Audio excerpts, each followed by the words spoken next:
ನಮಸ್ಕಾರ ಸ್ನೇಹಿತರೆ, ನಾನು ನಿಮ್ಮ ಶಶಿ ಬೆಳ್ಳಾಯರು. ಈ ವಿಡಿಯೋವನ್ನು ನೋಡೋಕೆ ಮುನ್ನ ನಿಮ್ಮ ಎದೆಗುಂಡಿಗನ್ನ ಗಟ್ಟಿ ಮಾಡಿಕೊಳ್ಳಿ.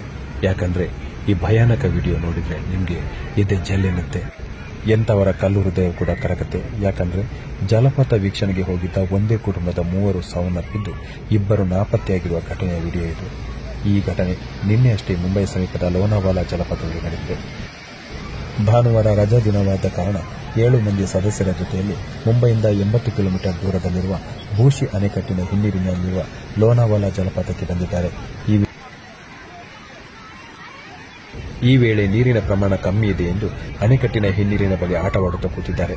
ಆದರೆ ಕಳೆದ 2 ದಿನಗಳಿಂದ ಸುರಿಯುತ್ತಿರುವ ಭಾರೀ ಮಳೆಯಿಂದ ಅಣೆಕಟ್ಟಿನಲ್ಲಿ ನೀರಿನ ಪ್ರಮಾಣ ಸಡನ್ ಆಗಿ ಏರಿಕೆಯಾಗಿದೆ. ಇದರಿಂದ ಇಡೀ ಕುಟುಂಬ ನೀರಿನಲ್ಲಿ ಕೊಚ್ಚಿ ಹೋಗಿದೆ. ಈ ಕೊಚ್ಚಿ ಹೋಗುತ್ತಿರುವ ವಿಡಿಯೋ ಈಗ ಸಾಮಾಜಿಕ ಜಾಲತಾಣಗಳಲ್ಲಿ ವೈರಲ್ ಆಗುತ್ತಿದೆ. ಕುಟುಂಬದ 3 ಸದಸ್ಯರ ಮೃತದೇಹ ಈಗಾಗಲೇ ಪತ್ತೆಯಾಗಿದ್ದು 2 ನಾಪತ್ತೆಯಾಗಿದ್ದಾರೆ. ಮಳೆಗಾಲ ಬಂತೆಂದರೆ ಸಾಕು, ಜಲಪಾತ, ನದಿ, ಸಮುದ್ರ ಕಿನಾರೆಗಳಿಗೆ ಪ್ರವಾಸಿಗರ ದಂಡೆ ಭೇಟಿ ಕೊಡುತ್ತೆ. ಆದರೆ ಅಲ್ಲಿನ ಪರಿಸ್ಥಿತಿ ಯಾವ ರೀತಿ ಇರುತ್ತೆ, ಜಲಪಾತಗಳ ಕಲ್ಲು ಯಾವ ರೀತಿ ಜಾರುತ್ತೆ ಅನ್ನೋದರ ಬಗ್ಗೆ ಪ್ರವಾಸಿಗರಿಗೆ ಅರಿವಿರುವುದಿಲ್ಲ. ಆದ್ದರಿಂದ ದಯವಿಟ್ಟು ಜೂನ್, ಜುಲೈ, ಆಗಸ್ಟ್ ತಿಂಗಳ ತನಕ ನಿಮ್ಮ ಪ್ರವಾಸವನ್ನು ಮುಂದೂಡಿ. ಜಲಪಾತಗಳಿಗೆ ಭೇಟಿ ನೀಡುವುದಿದ್ದರೂ ಅನುಭವಿ ಯಾರಾದರೂ ನಿಮ್ಮ ಜೊತೆ ಇದ್ದರೆ ಮಾತ್ರ ಜಲಪಾತಗಳಿಗೆ ಭೇಟಿ ನೀಡಿ. ಯಾಕೆಂದರೆ ಪ್ರತಿ ಜಲಪಾತದಲ್ಲೂ ನೀರಿನ ಭೂರ್ಗರೆತ ಜಾಸ್ತಿ ಇರುತ್ತೆ. ನೀವು ತಿಳಿದೋ ತಿಳಿಯದೆಯೋ ಅನಾಹುತಕ್ಕೆ ಈಡಾಗಬಹುದು.